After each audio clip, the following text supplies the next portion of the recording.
हमारे YouTube channel में आपका स्वागत है। अब सबको लगेगी केमिस्ट्री आसान। कैसे हैं आप सब लोग। तो आज हम चैप्टर 7 में अपना 17वां ग्रुप जो है चल रहा है हमारा, उसमें क्लोरीन गैस के बारे में पढ़ेंगे। क्लोरीन गैस बहुत इंपॉर्टेंट है 17वें ग्रुप में।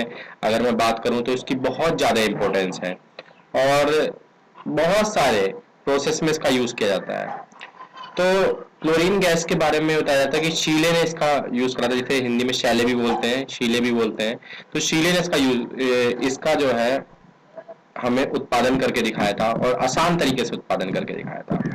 तो आज के हम इस वीडियो में हम क्लोरीन गैस के बारे में ही पढ़ेंगे और जानेंगे कि विरचन विधि, क्लोरीन का उत्पादन जो है किस विधि द्वारा किया जाता है। डेकोन प्रोसेस जिसे बोला जाता है, डेकोन प्रोसेस जो है बहुत इंपॉर्टेंट है। वैल्यूजोबटनी प्रक्रम हो गया। तो ये जो बहुत सारे जो प्रयोग हैं, उत्पादन के प्रयोग हैं, उनसे हम जानेंगे कि क्या इनकी इंपॉर्टेंस है। तो आज की इस वीडियो में हमें यही सब जानना है क्लोरीन। ठीक है, शुरू करता हूं मैं बिना किसी देरी के। तो शुरू करते हैं। शीले ने 1774 में HCl पर MnO2 का अभिक्रिया द्वारा क्लोरीन को खोजा था। तो ये क्लोरीन गैस के बारे में बताया इन्होंने कि कब खोजी गई थी। 1810 में डेवी ने इसे तात्विक प्रकृति को स्थापित किया तथा रंग के आधार पर इसे क्लोरीन नाम दिया। क्लोरीन नाम देने वाले डेवी थे और इन्होंने बताया था कि क्लोरीन गैस का नाम उसे क्यों दिया गया, क्योंकि ये हरित पीले रंग की थी। हरे पीले रंग की ये गैस थी। तो इसके बारे में पढ़ते हैं। विरचन विधि कि इसे निम्नलिखित में से किसी विधि द्वारा ही बनाया जा सकता है। तो ये विधि है सांद्र हाइड्रोक्लोरिक अम्ल को मैंगनीज डाइऑक्साइड के साथ गर्म करके।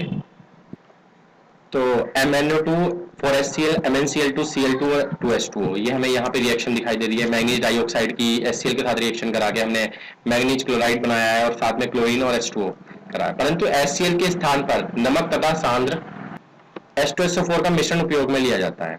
तो ये भी उपयोग में लिया जाता है पोटेशियम परमैंगनेट के HCl से विक्रिया द्वारा। KMnO4 हमने पोटेशियम परमैंगनेट लिया, 16HCl लिया और साथ में KCl बनाया और MnCl2 4H2O और Cl2 8H2O और Cl2। ये भी एक रिएक्शन है जो कि आप बता सकते हैं कि क्लोरीन बनाने के लिए उपयोग में लाई जाती है। तो आगे हम पढ़ते हैं सबसे ज्यादा इंपॉर्टेंट प्रोसेस डेकोन प्रोसेस। डेकोन विधि बहुत बार पूछी गई है, नीट के एग्जाम में भी पूछी गई है, जेई के एग्जाम में पूछी गई, यूपी बोर्ड में पूछी गई है, CBSE बोर्ड में पूछी गई है, क्योंकि आसान है ये बनाने की विधि। तो पढ़ते हैं। इनमें 723 केल्विन पर हाइड्रोजन क्लोराइड गैस का CuCl2 उत्प्रेरक की उपस्थिति में वायुमंडलीय ऑक्सीजन द्वारा ऑक्सीकरण करते हैं। तो आपको पता लग गया कि HCl गैस ली और उसका ऑक्सीकरण करा और किसकी उपस्थिति में, CuCl2 की उपस्थिति में हमने इसका जो है ऑक्सीकरण करा। तो हमें क्या मिल गई, क्लोरीन और वाटर। आगे चलते हैं कि वैद्युत अपघटन प्रक्रम। ये तो बहुत ही सिंपल है, सबसे आसान यही है याद करना कि क्लोरीन लवण जल सांद्र NaCl के वैद्युत अपघटन द्वारा प्राप्त की जाती है। क्लोरीन एनोड पर प्राप्त होती है तथा विद्युत रासायनिक उत्पादों में सह उत्पादक के रूप में प्राप्त होती है। तो NaCl लेंगे आप, सांद्र NaCl लेंगे और विलयन को लेने के बाद आप उसे जो है वैद्युत अपघटन प्रक्रम द्वारा आप ये देखेंगे कि Na अलग हो जाएगा और Cl अलग हो जाएगा। इस तरीके से आपको Cl क्लोरीन गैस आसानी से मिल सकती है। आगे इसके गुण को पढ़ते हैं। तो यह तीखी गंध वाली दमघोटू हरित पीली गैस है। तो ये भी पता लगा कि ये दमघोटू है। यह वायु से 2.5 गुना भारी है। यह हरित पीले द्रव के रूप में आसानी से द्रवित की जा सकती है, जो कि 239 केल्विन पर उबलती हुई है। यह जल में विलेय है। तो ये आपको जो दिखाई दे रही है क्लोरीन गैस, ये भी क्या है, जल में विलेय है। आगे चलते हैं कि क्लोरीन बहुत सी धातुओं के साथ क्रिया करके क्लोराइड बनाती है। तो ये क्लोराइड ही बनाती है। एल्यूमिनियम के साथ, सोडियम के साथ, आयरन के साथ, P4 के साथ, फॉस्फोरस के साथ, सल्फर के साथ, ये चारों के सबके साथ रिएक्शन दिखाई है और ये छोटे छोटे इसने कंपाउंड बनाए हैं। PCl3 बनाया है, FeCl3 बनाया है, NaCl बनाया है, AlCl3 बनाया है। ये रिएक्शन आप याद कर सकते हैं आसानी से, कोई डिफिकल्ट रिएक्शन ये आपको नहीं दिखाई देगी। इसकी हाइड्रोजन के प्रति अत्यधिक बंधुता होती है। यह हाइड्रोजन युक्त यौगिकों के साथ अभिक्रिया करके HCl बनाती है। तो हाइड्रोजन के साथ इसकी अभिक्रिया बहुत बार आप देख सकते हैं कहीं पर भी कि ज्यादातर ये H के साथ, हाइड्रोजन के साथ अभिक्रिया करता है। तो क्लोरीन ज्यादातर मोस्ट फेवरेबल ये कंबाइन होने की जो पावर रखती है, साथ में जुड़ने की पावर, वो HCl के साथ रखती है। ये आपको दिखाई दे रहा है H2Cl2 HCl बना दिया, H2S बना दिया, C1016 लिया, ये भी यहाँ पे HCl बना दिया। तो ये सारी की सारी रिएक्शन आप देख सकते हैं कि यहाँ पे क्या बना हुआ है, यहाँ पे HCl बना हुआ है। अमोनिया के आधिक्य के साथ क्लोरीन नाइट्रोजन तथा अमोनियम क्लोराइड देती है। तो ये भी आप देख सकते हैं, अमोनिया हमने यहाँ पे ले लिया है और अधिक मात्रा में लिया है तो अमोनियम क्लोराइड बनाया है। यहाँ पे जो है N2NH3 बनाया है, साथ में जो है इन्होंने सॉरी N2 बनाया हुआ है। तो ये आप यहाँ पे देख रहे हैं कि ये एक रिएक्शन है जो कि इस तरीके से एक रिएक्शन है, और दूसरे नंबर पे ये रिएक्शन है NH3 जिसमें जो है क्लोरीन अधिक लिया गया है, तो ये दूसरी रिएक्शन है। आगे चलते हैं। ठंडे तथा तनु क्षारकों के साथ क्लोरीन क्लोराइड और हाइपोक्लोराइड का मिश्रण देती है। तो यहाँ पे ठंडा और तनु NaOH दिया है, Cl2 दिया है, तो NaCl NaOCl बनाया है। ये पहले भी रिएक्शन आ चुकी है, क्लोरीन की रिएक्शन सोडियम हाइड्रोक्साइड के साथ करके दिखाई, क्लोरीन की सोडियम हाइड्रोक्साइड के साथ करके दिखाई थी। यहाँ पे गर्म और सांद्र NaCl NaCO3 और 3H2O, ये रिएक्शन कई बार आई हुई है इसमें एग्जाम में। तो यहाँ पे अगर ठंडा और तनु लिया है तो आपने ये देखा है कि NaCl बनाया, NaOCl बनाया यहाँ पे, क्योंकि ये देखो यहाँ पे उन्होंने दे रखा है ठंडे तथा तनु क्षारकों के साथ क्लोरीन क्लोराइड और हाइपोक्लोराइड का मिश्रण देती है। तो यहाँ पे इन्होंने क्या बनाया है, हाइपोक्लोराइड बनाया है, परंतु गर्म में सांद्र के साथ क्लोराइड तथा क्लोरेट बनाते हैं। तो ये दोनों जो है परिवर्तन आप देख सकते हैं इसमें आसानी से, जो भी आपको सामने दिखाई दे रहा है। आगे आप देख सकते हैं कि मेथेन की क्लोरीन के साथ और यूवी लाइट में जो है हमने इसकी रिएक्शन कराई है, तो CH3Cl मिथाइल क्लोराइड बना हुआ, HCl साथ में है। एथेन की क्लोरीन के साथ कराई है कक्ष ताप पर, तो 1,2 डाइक्लोरोएथेन बना है। ये छोटी छोटी सी रिएक्शन है, आप इन्हें आराम से कर सकते हैं। आगे देखते हैं। HCl तथा HOCl के निर्माण के कारण क्लोरीन जल का पीला रंग उड़ जाता है, और इस प्रकार प्राप्त हाइपोक्लोरस HOCl नवजात ऑक्सीजन देती है, जो कि क्लोरीन के विरंजक तथा ऑक्सीकारक गुणों के लिए उत्तरदायी है। तो यहाँ पे आपको ये पता लग जाएगा कि नवजात ऑक्सीजन किस लिए उत्तरदायी है, विरंजक के लिए, क्योंकि उसका जो है वहां पर रंग जो है उड़ जाता है। आगे चलते हैं। यह फेरस को फेरिक, सल्फाइड को सल्फेट, सल्फर डाइऑक्साइड को सल्फ्यूरिक अम्ल तथा आयोडीन को आयोडिक अम्ल में ऑक्सीकृत करती है। तो ये रिएक्शन जो है आप देख रहे हैं, FeSO4 यहाँ पे जो है दिखाई दे रही है, सोडियम की रिएक्शन दिखाई दे रही है, SO2 की दिखाई दे रही है, H2SO4 में हमने कर दिया, फेरिक को जो है यहाँ पे इन्होंने फेरस को फेरिक में कर दिया, ये जो फेरस सल्फेट था यहाँ पे और इसे फेरिक सल्फेट में इन्होंने चेंज कर दिया। ये सारी रिएक्शन छोटी छोटी है रिएक्शन है। आप आयोडीन का देख सकते हैं, आ जाती है ये रिएक्शन। मेरे हिसाब से अगर आप ज्यादा इंपोर्टेंट की तरफ देखें तो SO2 वाली H2SO4 की कन्वर्जन, ये ज्यादा इंपोर्टेंट है। आगे चलते हैं। यह एक प्रबल विरंजक है, विरंजन क्रिया ऑक्सीकरण के कारण होती है। तो रंगीन पदार्थ को अगर आप रंगहीन पदार्थ बनाना चाह रहे हैं तो आप आराम से इसका क्लोरीन का यूज करेंगे और देखेंगे ये विरंजक की तरह काम करेगा, मतलब उसका रंग उड़ा देगा ये। यह नमी की उपस्थिति में वनस्पतिक अथवा कार्बनिक पदार्थों को विरंजित करती है। क्लोरीन का विरंजक प्रभाव स्थायी होता है, तो काफी स्थायी प्रभाव है इसके विरंजन का, कि ऐसा नहीं है कि उड़ जाएगा तो वापस आ जाएगा, नहीं, बहुत अच्छा है ये वहां से रंग को खत्म कर सकती है। उपयोग में कागज लुगदी और कपास वस्त्रों के विरंजन में, सोने प्लेटिनम के निष्कर्षण में, रंजक औषधियों में, CCl4 CHCl3 DDT प्रशीतकों के उत्पादन में, ये जल पीने के जल को निर्जम और जीवाणु रहित करने के लिए, विषैली गैसों जैसे फॉर्जिन, आश्रु गैस, मस्टर्ड गैस को बनाने के लिए बहुत सारे इसके उपयोग हैं। आप देख सकते हैं कि ये सारे उपयोग इसके ही हैं केवल क्लोरीन को।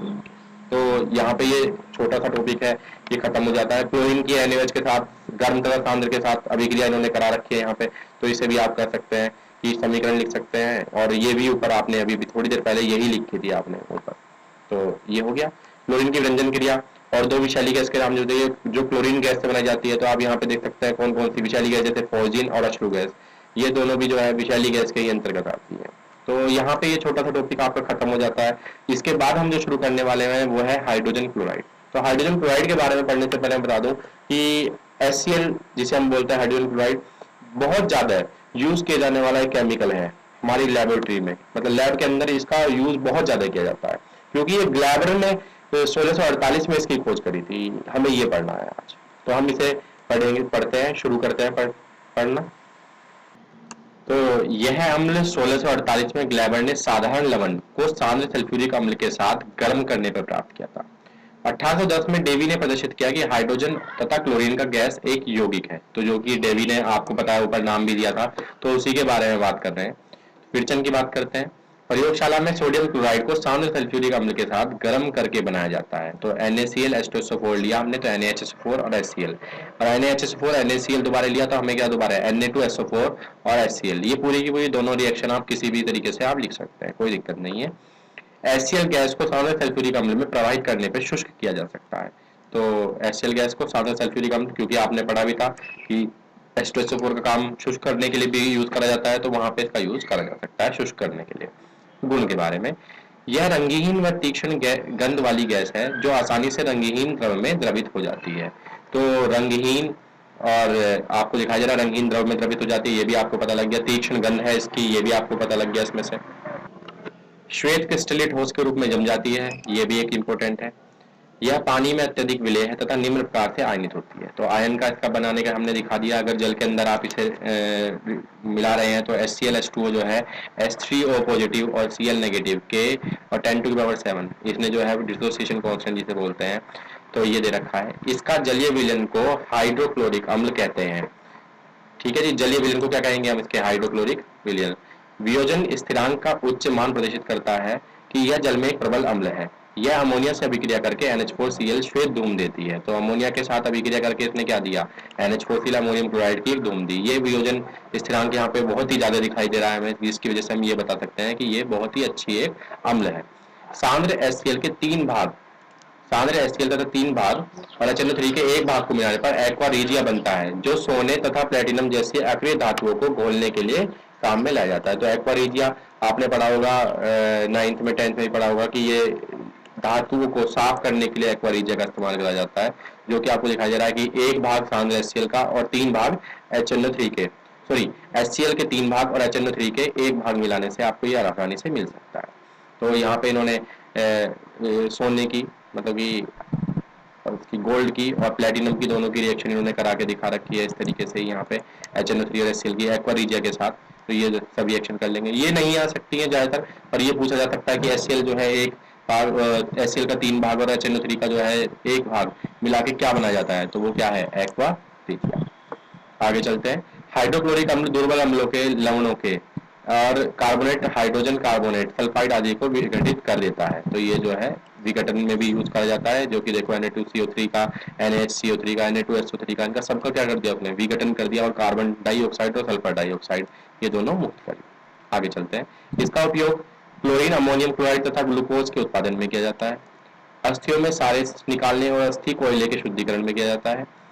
औषध में प्रयोगशाला के अभिकर्मक के रूप में, औषधि में भी इसका यूज प्रयोगशाला अभिकर्मक के रूप में किया जाता है। तो ये सब जो है यहाँ तक बहुत ज्यादा इंपॉर्टेंट था, जो कि आपने समझ लिया है बिल्कुल अच्छे से। और ये तो इस उदाहरण में ये HCl की जो है आयरन के साथ अभिक्रिया दिखा रहे हैं हमें। तो HCl की आयरन के साथ अभिक्रिया करके FeCl2 आपको फेरिक क्लोराइड मिल जाएगा आसानी से। और ये अभिक्रिया बहुत ज्यादा इम्पोर्टेंट है, जो कि एग्जाम में कई बार पूछी गई है।